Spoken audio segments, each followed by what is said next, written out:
Last వీడియోలో kunafa recipe గురించి చెప్పినాను కదా! అయితే అందులో మనం ఏదైతే యూజ్ చేసిన ఆ చీజ్ క్రీమ్ ఉంటదో దాని గురించి.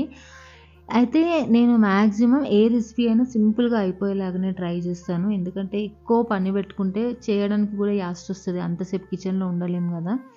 అయితే ఫస్ట్ మనం ఒక 1 లీటర్ ఆఫ్ పాలు తీసుకోవాలి. అది మంచిగా మరిగిన తర్వాత 2 స్పూన్స్ ఆఫ్ షుగర్ వేసేసుకొని అది కొంచెం కరిగిన తర్వాత 3 స్పూన్స్ ఆఫ్ కార్న్ ఫ్లోర్ వేసుకోవాలి. కార్న్ ఫ్లోర్ కూడా ఉండలు లేకుండా మొత్తం కరిగిపోయిన తర్వాత అది కొంచెం క్రీమీ లాగా అంటే కొంచెం థిక్‌గా అయితది. అది థిక్‌గా అయిన తర్వాత ఒక 3 స్లైసెస్ ఆఫ్ చీజ్ వేసుకున్నాను. సో, చీజ్ వేసుకున్న తర్వాత ఇట్లా వీడియోలో చూపెట్టినట్టు అంత థిక్‌గా అయితది. దాని తర్వాత మనం కునాఫాకి ఎట్లయితే రెడీ చేస్తామో అది మొత్తం లేయర్స్ లాగా వేసేసుకొని ఇట్లా మొత్తం ఆ స్ప్రెడ్ అనేది వేసేసుకుంటే కునాఫాలో మెయిన్ ఇంగ్రీడియంట్ ఏదైతే ఉందో అది రెడీ అయినట్టే. వీడియో నచ్చితే మాత్రం ప్లీజ్ లైక్ చేసి సబ్స్క్రైబ్ చేయండి. నేను